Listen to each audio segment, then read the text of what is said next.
So hello and welcome to another episode of Graduate Career Launchpad, a podcast series designed to help students and grads make some right first steps in their career. I'm Simon Gibson, Graduate Recruitment Director at Prosple, and today we're shining the spotlight on Capgemini Australia, a global leader in consulting, technology services and digital transformation.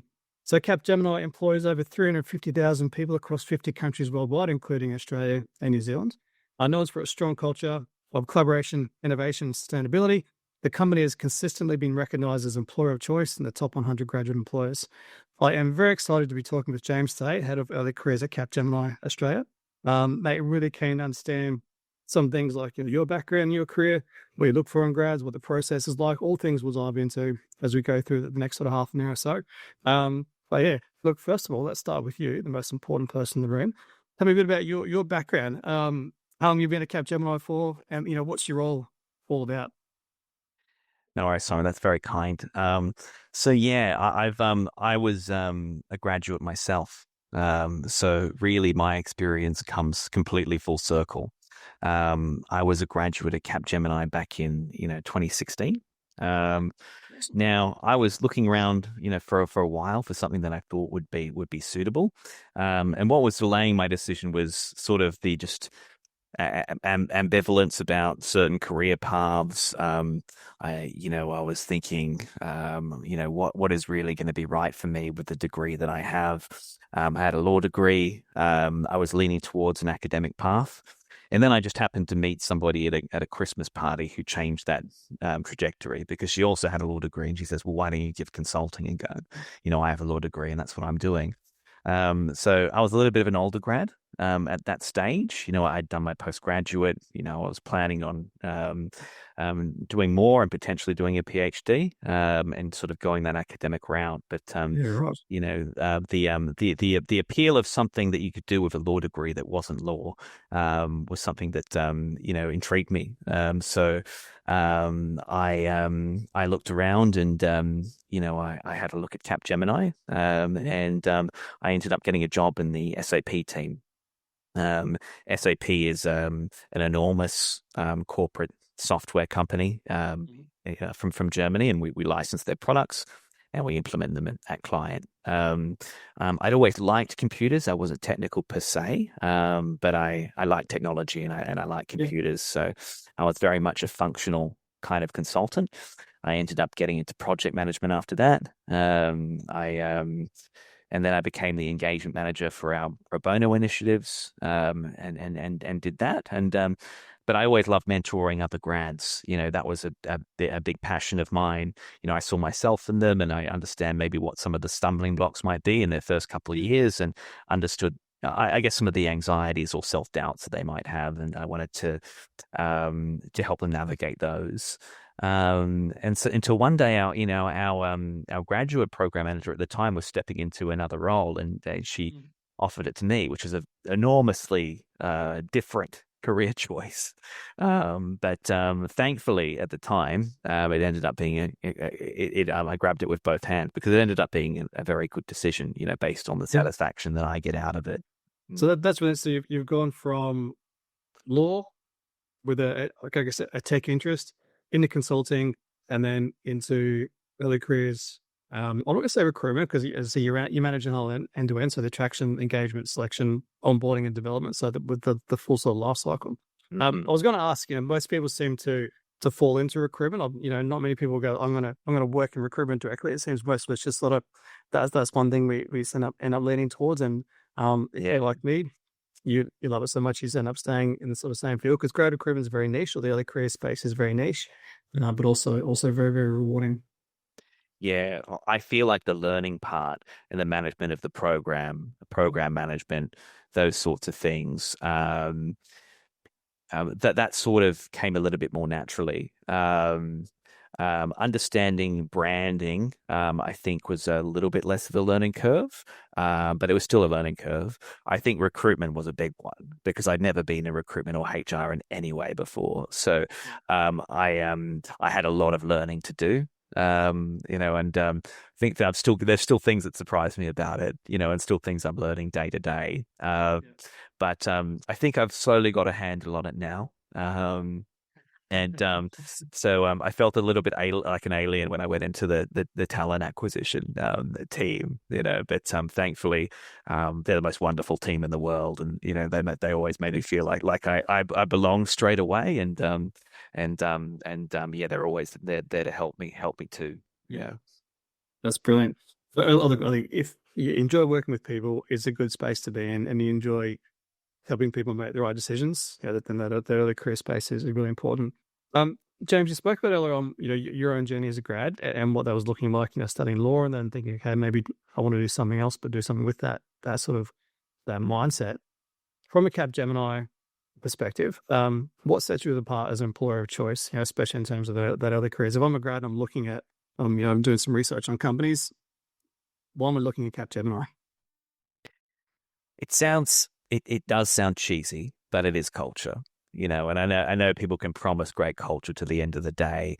I think I'm living proof, having been here for a decade, that there's something to it. I do try and make sure that we make field grads welcome from day one. And I feel like that sets us apart. I feel like we're really invested, not just in what the individual gives us, but what we can give them and how we can make them feel comfortable and happy. Because comfortable and happy people tend to make better employees. They enjoy coming to work. They enjoy giving more outside their 9 to 5. They enjoy getting involved in initiatives. So making sure we have a lot of those available, making sure they get the training that they deserve as well. We're not throwing them at a client from day one and saying, advise them. They're not only do they get training at sort of a general level, so we teach them in the first couple of weeks what consultants do, what's expected of you, how to present, how to work with clients, all that sort of stuff. But depending on what business line they're in, and not to throw in all sorts of vernacular at you, but we're comprised into about 12 different business lines, and they all do slightly different things. But they also get training at that level, if that makes sense. So after the first 2 weeks, that training doesn't end. They get general master classes once or twice a month, but they also get their business line centric training. So, for example, if they're data analysts or data engineers or data scientists, they would get that training, which is quite different to what a management consultant would do. So we have a management consultant sort of strategy wing called Capgemini Invent, and they do something very different to data. Obviously, there's overlap, but they also need that sort of specific training as well. So they have 2 programs dedicated to those sorts of things. Good. So, and I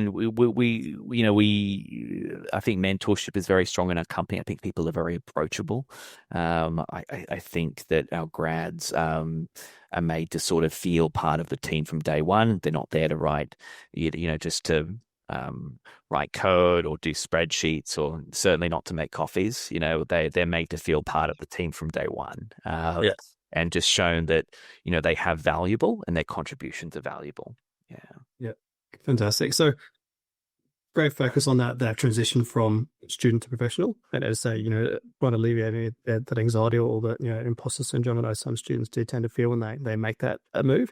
Outside of that technical support, what sort of things does your grad program do to reflect, values like inclusion, sustainability, innovation? What do you think probably grads are bringing to the table in spades these days? Yeah, well, we're very much looking at grads who have a sort of entrepreneurial streak to them. Because we are a consulting company, and we tend to get sort of very active business minds that join us. I think I'll probably give you the best example that I have, because it's the most tempting to tell you about. But every couple of years, we have a Tech for Positive Futures event. What we do there is we get groups together, including graduates. In fact, it's usually very graduate-centric and very graduate-led, of using technology in a way that improves society. A graduate team, it's a global competition. You mentioned before we have 350,000 people in over 50 countries, right? So we have global participation in this. Now, our Australian grads actually won this competition based on pitching their idea, which was finding a way to sort of give food to schools, to school children that were undernourished in Australia. There were some very disturbing statistics that came out from the food bank to say that I think 1 in 3 Australian children goes without a meal at least once a week in schools. And clearly, we're a first world economy. Clearly, that's unconscionable. So they come up with an application that would connect food providers to schools. That got off the ground. It got funding. Our graduates won that competition, and it became a real thing. That's incredible. So, we have a competition for your current grads. Looking at ways technology can just make things better for people in general. The Australian team won, and we're able to physically implement that to a certain degree. I think from my perspective, I can see great exposure internally. Probably got access, if I'm a grad, probably access to some of your C-suite executives in the business in terms of pitching, networking, but more importantly, creating something with real impact that can give back. That's brilliant. Very inspirational. And I love that you're talking about, entrepreneurial mindset, business sort of mindset. James, if you're looking at, if we take it a step earlier, I'm a student who's applying for a job, I'm looking at applying for a job. Obviously there's some of those skills that Capgemini is looking at. How much weight do you look at things like academic results, extracurricular activities? If you're looking at, 1,000 applications, how are you sort of differentiating those? And on the flip side, any red flags or common mistakes, you would encourage students to avoid? Yeah, 100%. I think all of those things, whether it's academic results, whether it's things they've done at the university, or it's part-time work, things like that, they're all small components of the final picture. So I don't tend to prioritize a lot of things over another. I look at the whole candidate picture. But what I would say, yes, there are some things that stand out. I'll begin with the first thing that you raised. So grades over extracurricular. I mean, extracurriculars would certainly, for me, take priority over grades. There's no sort of straight line relationship between academic results and the quality of consultants that we get. Sometimes it could be an indicator of someone's standards and quality, but there are other markers. And for me, I think extracurriculars is the strongest. Were they involved in, clubs and societies in uni? Have they done internships? Have they worked, with people? Have they been people facing? And here's where I get into my first mistake. I would say, and obviously I speak with a Capgemini hat on and my own personal philosophy, but I assume that this is true across a number of businesses, is I tend to look at students who have faced clients. And clients and customers are the same thing. Clients is just a fancy word for customers. So I actually do look for people who have done part-time work, who've been in situations which have they've been facing the public. They've had to control people's expectations. They've had to provide a service. They've had to deliver those services with quality. That could be in a restaurant. That could be in meal delivery. All of those things are great experiences from a working person's point of view, because you're dealing with people face on. And usually, the theme that comes out of that is I get candidates who know how to talk to people. Who know how to be professional and those sorts of things. And in consulting, that's extremely important because, the client really is at the center. So never leave off those experiences if you're applying to Capgemini, ever. Yeah. Write it all down. It's really just the way that you talk about that experience and maybe do it in the way that I've just described. Remember, clients are just customers, right? And consulting is really just problem solving. And I guarantee you've solved a lot of customers' problems. Talk about how you did that on your CV and you build a much more compelling case. Write about that under the heading. Remember, with consulting, it's different. You can't learn it in university. A lot of the consulting skills, you'd be surprised, you actually pick up via practical experience, and by using common sense. It's about being a problem solver, I think. Even for yourself. And I'm really glad you touched on that, like having that in any work experience, because a lot of students, and again, I'll be doing this for a long time, students I don't have industry-based experience. Like most people in our shoes will go, it doesn't matter. So I'm looking for the transferable skills you gained: communication, teamwork, resilience, time management, all these types of things. And they might sound like buzzwords, but realistically, their capabilities or characteristics we're looking for in grads as they transition from that student to professional. The problem solving, you're right, it's yours. How do I juggle my casual job, my university, my social commitments, family commitments, all these types of things? But they say being able to articulate that really clearly, perhaps during an interview or an assessment center. And that's something where the sort of research or practice comes into play. Mate, red flags, or yeah. So I guess any sort of common mistakes you've seen in applications. I'm sure you've seen quite a lot of applications in your days. Yeah. I mean, I would ask the student to think about it from the recruiter's perspective and try and get into their shoes. So just imagine this. Imagine you get thousands of applications.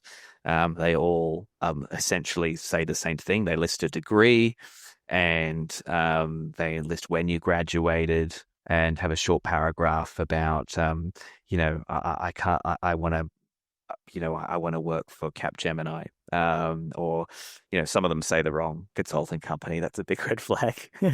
Remember, get someone else to read your CV because, two different pairs of eyes are going to bias different things. Always get someone to read your CV again. Crikey.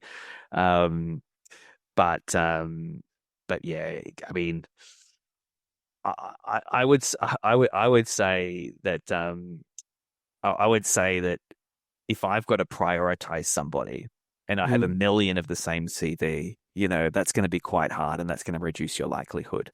But to improve your chances tenfold, maybe write a cover letter. Cover letter is compulsory, by the way. Tell us why you want to work in Capgemini, why you want to work for consulting, and maybe even what kind of consulting. If you just do those three things, you'll do more than most people will ever do. And you make our life a lot easier. But really, it's why consulting. That's really your task when you're applying to a consulting company. Because remember, I've said it before. I'll say it again. You can't learn consulting in university, so it's up to you to tell us why consulting. Just listing that you have an accounting degree or you have a commerce degree isn't going to do that. So the cover letter in our case is critical. Because we need I need something to be able to differentiate you from the 900 other data science grads who've applied. So really do think about that.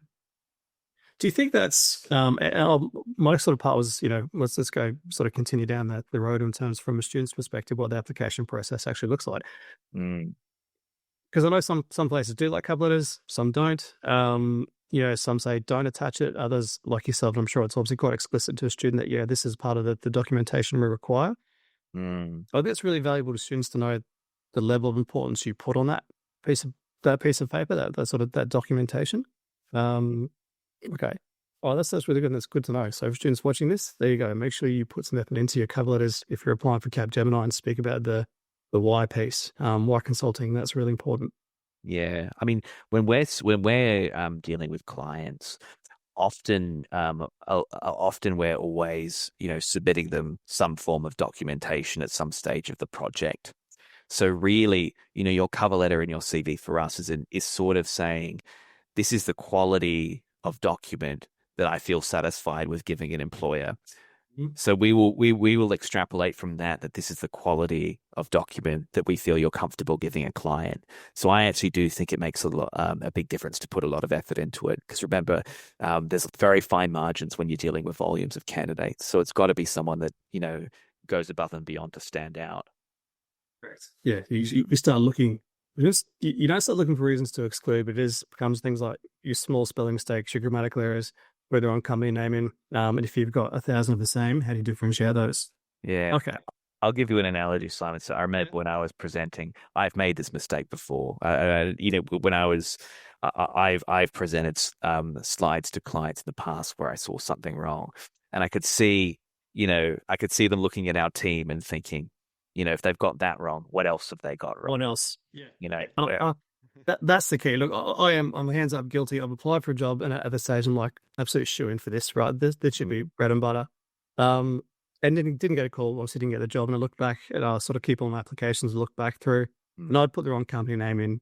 I'm like, wow, I get it. Yeah, that is just absolute. How did you get that error? But not checking, right? Not having someone else check it. One thing I say to grads, give it to your family, friends, or something, and say to them, if you can't tell me what I'm studying and when I'm due to graduate within 5 seconds, then I need to probably reformat. I need to make it simpler. I need to take away any assumptions, from, again, put yourself in a recruiter's shoes. If you're looking at 1,000 applications, how can I really easily identify who you are, what you're doing, what you're about? I think formatting can be really key for that. Yeah. Mate, 100%.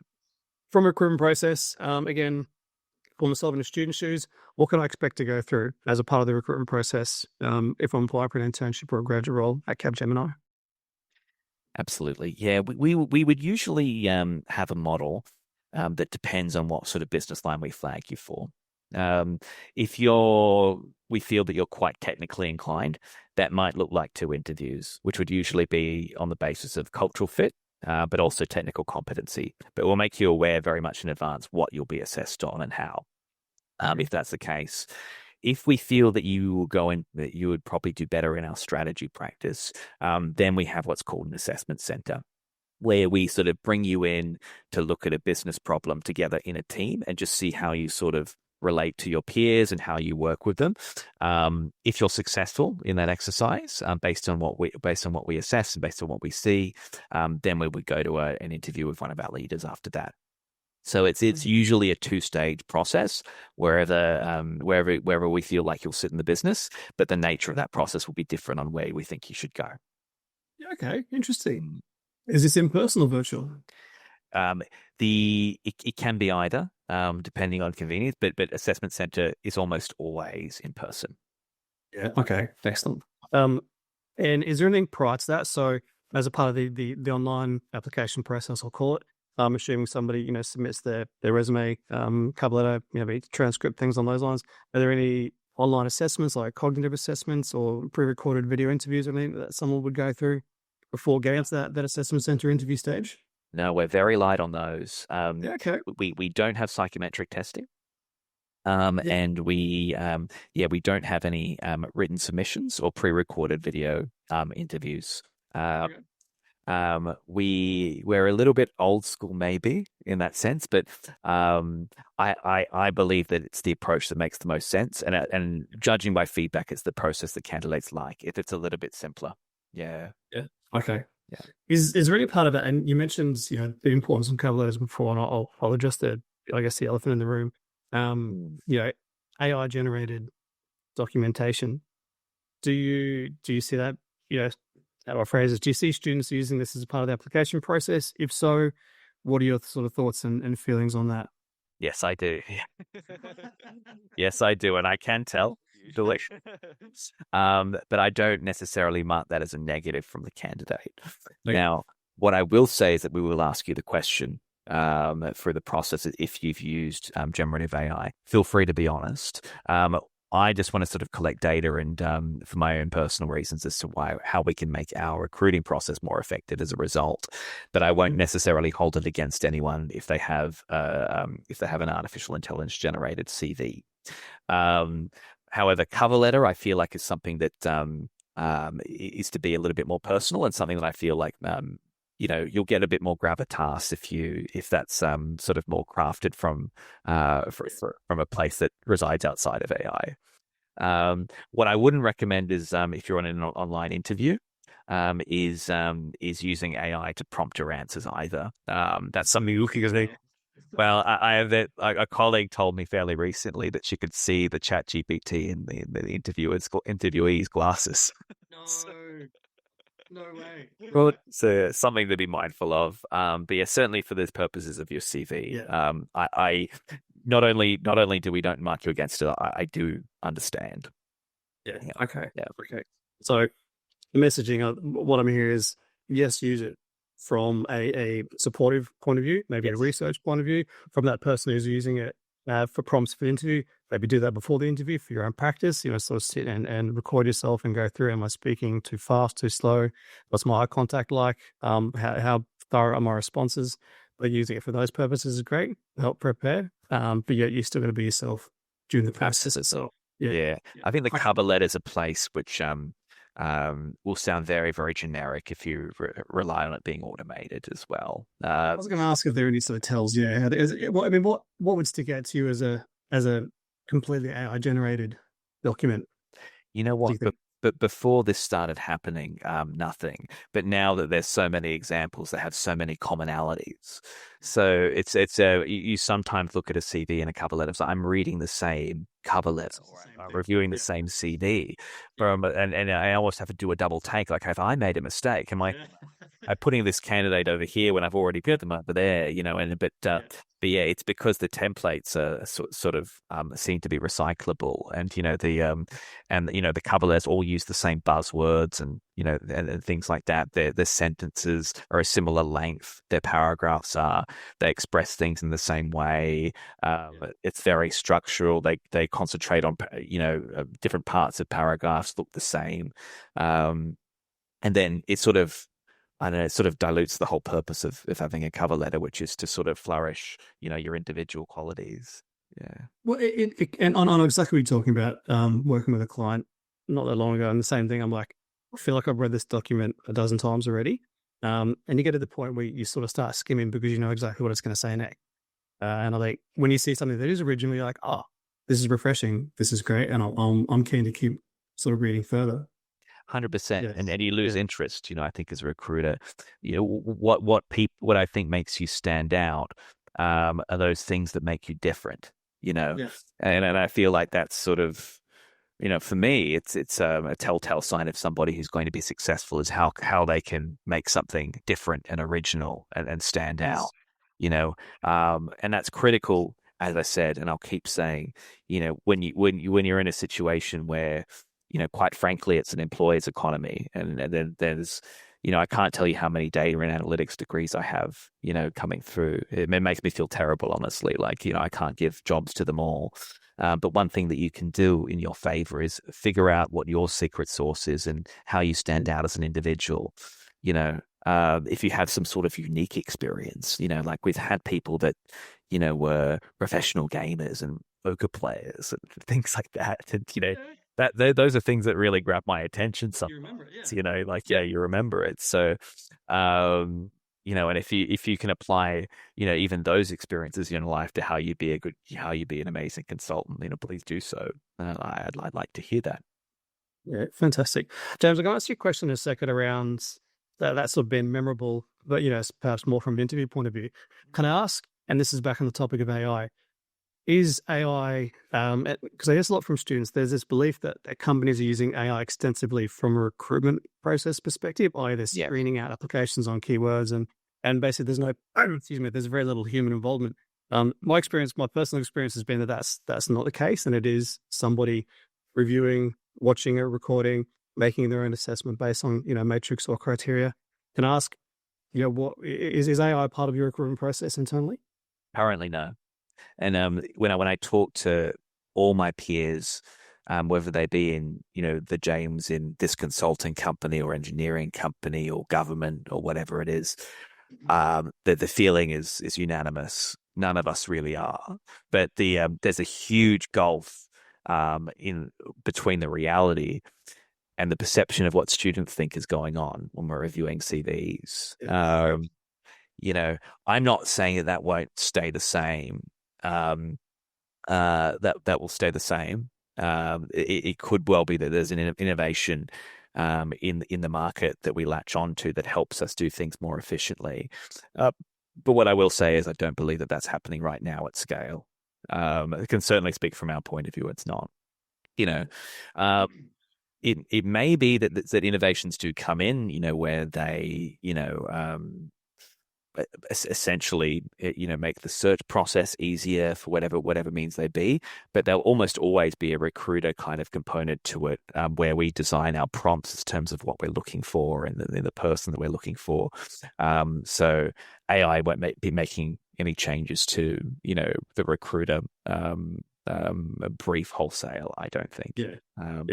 But AI's could well prove me wrong. It can beat everyone at Go and chess now. So, yeah, that's a long way of saying that it's yeah, there's a huge gulf in perception there between students and employers. Yeah. Okay. Look, I believe the same thing, and from speaking with other people, that again, there's this perception from the student cohort that it is AI doing it, when in reality it's people, because it's people like you and I who are like, okay, well, we need to make a educated choice around the people we're bringing in based on, because most of our businesses revolve around individuals and revolve around working in part of teams, whether they be virtual or some in person. So the people factor is really, really important, and AI, in my belief, can't do that just yet. No. Mate, you mentioned before about being memorable, obviously, and for the right reasons. What do you think a candidate could do to make themselves memorable during that interview process, and especially if you've got a 2-round process? Obviously, quite an important part of it. I think there's a few things. I mean, just being conversational is such a weapon these days. Just having people skills. If you think, oh my, look, if you think your skill is being able to form good relationships and get along with people, that actually is a weapon, and it's a weapon in consulting. So your personality, and the your character and your ability to get along with people, to form conversations and relate to other people, is totally on show. So don't. I mean, try and think about the way that you as a person fits into this role as well, not just what's on paper. Because as I said, a lot of consulting is common sense. A lot of it is problem solving, and a lot of the times it's getting along with people as well, and which can be difficult when you're on very stressful projects with tight deadlines and all sorts of other factors at play. So don't be afraid to be conversational. Make sure that you're someone that, the interviewer would probably want to work with, that could, have a very serious professional conversation with, but also potentially have a laugh with, and, have some sort of social common ground. I think those skills are largely ignored, and I think soft skills are becoming more important. I often think soft skills is a misnomer because, I always feel like, there's something pejorative about soft, as a word. They shouldn't be, because soft skills are, absolutely critical. I always tell people, well, I was told the grads, like heart valves are soft, but they're critical to our survival, and in consulting, soft, it's the same with the way that soft skills relates to consulting, if you call them soft skills. Yeah. This is going to be a really random question. Is picking up the phone and being able to have a conversation over the phone a critical skill?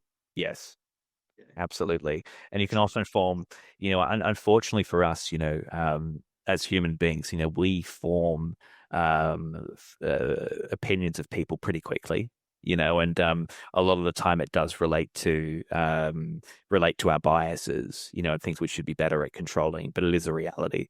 So I think if be prepared to, be prepared for those calls, and make sure you bring your best self to that conversation, even just from the get-go. Because if there's a reticence, or if there's like a lack of enthusiasm, or if the answers are monosyllabic, that feedback is usually passed on as a concern. So it's something that I would avoid. Yeah. Yeah. Okay. Interesting. Yeah. Thank you for that. Mate, a little bit mindful of time, but this is a really interesting conversation. So if you're happy to keep going, I will keep going as well, because I think people watching this will absolutely love it. We've sort of spoken about the preparation stage, application stage. You mentioned before around bringing people on board, and there's a strong flavor of mentorship, which is what you enjoyed doing as a graduate, which has kind of led you to where you are today. Again, if I'm coming up from a candidate's perspective, what would I expect from an onboarding process when I'm first starting with Capgemini? Yeah, onboarding, we believe that people should be ready to face clients, and we want to give you as much preparation as possible. So our onboarding is 2 weeks long, and that's actually on the longer side, I think, when I talk to my peers or other people in this market. But what we aim to do is, in theory, if you're able to go into client on week 3 with these skills, you don't always get on client straight away, but if you can, we want to make sure you have all the fundamentals under your belt.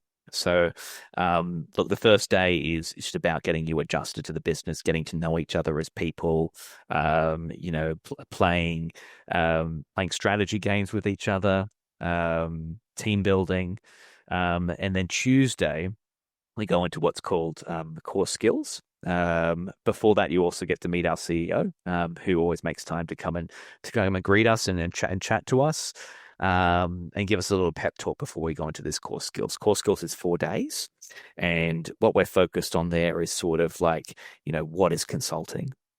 Our professional standards, how to run a meeting, public speaking, something that people sometimes fear more than death. Look, it's not it wasn't my favorite thing to do, and I'm an introvert by nature, but 10 years down the track, it comes a lot more naturally than it did, and it's something you'll be doing a lot. So it's really about dusting those cobwebs off, and along the way, you're working together on a business problem. And as we teach you these skills, you'll be implementing it in your team and practicing. And finally, on the Friday, you'll be delivering a presentation to some of our leaders, which is always good fun. Cool. Sounds a lot less scary than it is. Now, we have like some of the fundamental topics we think you should understand. So we train you in business analysis. We train you in the skill of project management office and how projects are composed, what they mean, how they're funded, how you're used on projects, and or the whole structure and architecture around that. We also have agile training. Agile is a project management methodology. It's sort of like how we run a lot of our engagements. We make sure that you're aware of that. And we also now do a class on emotional intelligence as well, and various others. So those are our master classes that we run in the second week. And that's how the first 2 weeks looks. That's really comprehensive. And that'll be great sort of starting block. Obviously for you guys to get in and understand the lay of the land and the expectations as well, but also know that there's that support and tools there to make sure they're confident in doing their job going forward when they do go speak to clients and do that public speaking. Like from obviously this is related to your grad cohort. How do they go about building networks externally? How do they go about building networks within the business in a broader context? Or if they get mentors, is that a match made, or is it the expectation they will then sort of find their own mentor in due time? Yeah, well, they come in with a buddy. But they also come in with a people manager. The people manager is someone who's usually a couple of grades ahead of them, who's responsible for their development and who represents them at their performance review at the end of the year and guides them along the way and keeps track of their development, essentially. So that, for all intents and purposes, is a mentoring role. But it doesn't stop there. I mean, that's the formal side of mentoring, but there's also an informal side. So we also encourage our grads to seek mentors in the business who are people that they see themselves being in 5 years, or are people they're interested in getting to know. That sort of behavior is encouraged. We also teach them to do that. Networking also it's sort of tarred with an unfair brush, I think, because people always see it as something that's perhaps a little bit sycophantic, but it absolutely isn't. I mean, there are ways that you can do that naturally and sort of bond with people in the business that have shared interests. And most of the time those relationships can also form quite naturally because if you have something in common with someone, people are usually pretty willing to impart that knowledge and encourage people. And, when you're approaching a mentor, you're essentially, or someone you want to mentor you're basically encouraging them to wax lyrical about themselves. And people tend to be pretty good at volunteering that information, So yeah, it works in a formal way, but it's also encouraged in an informal way too. James, thank you so much for your valuable insights into Capgemini's grad internship opportunities and what it's like in general, what you look for in candidates, the importance of a cover letter, the importance of being authentic, having an entrepreneurial mindset, and just the ability to speak with people. And again, not soft skills, but essential skills, which I think can make a really well-rounded consultant. For our listeners, if you're interested in exploring graduate roles, internships, or upcoming events with Capgemini Australia, you can find all the latest opportunities on their Prosple careers page. That's it for today's episode of Graduate Career Launchpad. Be sure to follow for the next one for more insider tips and employer insights. Hope you join us next time. Thank you very much, James. Thanks very much again for your time. All the best for the rest of the day, and appreciate your insights. It's been brilliant. My pleasure, Simon. I've had a lot of fun.